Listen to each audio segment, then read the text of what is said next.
Hi, everybody, and welcome to Devotions today. It's Monday, and I pray and trust that you're going to have a good week. It's very seldom that when I read the Bible, I burst out laughing. But I did the other day when I was reading something in the book of Job. Let me tell you what amused me. But first of all, I want to tell you that one of my favorite verses in the Bible is Psalm 8. And reading from verse 3, where it says, "When I consider your heavens, the work of your fingers, the moon and the stars which you have made, what is man that you are mindful of him, or the son of man that you care about him?" And that is one of my favorite verses, because when I was a young guy, one night I read that, and that was the time when God put his call on my life in a very special way.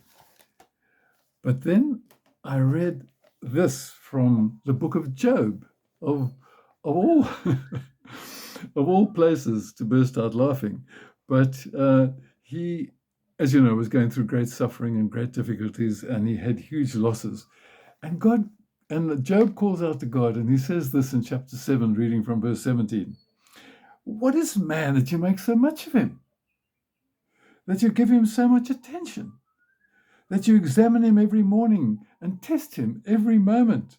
Will you never look away from me, or let me alone even for an instant? If I have sinned, what have I done to you, O watcher of men? Why have you made me your target? Why have I become a burden to you?" Job is saying, why don't you just leave me alone? Why am I so important to you?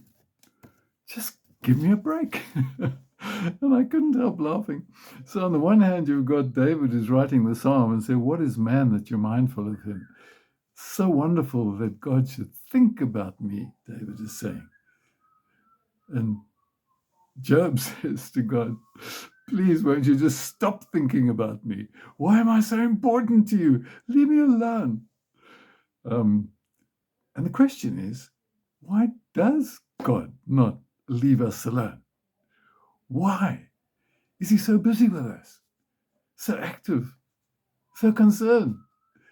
Well, I think there are a number of reasons which I can think of, and I don't want to be simplistic, but I think the first thing is that he really loves us, and he won't give up. He won't rest when things go wrong with us or when we go wrong with things.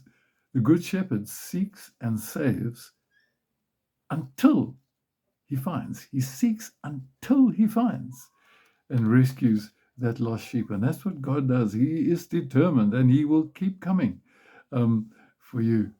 The second thing is that he's got a purpose for each one of us. He wants to achieve that purpose. Nothing's going to deter him.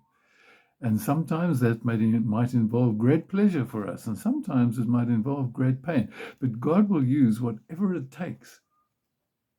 In this experience of Job's life, this part of his life, he'd known blessing, but now he was going through deep pain, and God was using that to make him into the man he wanted him to be.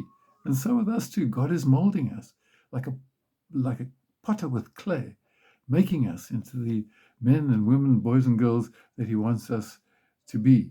God will use everything he can.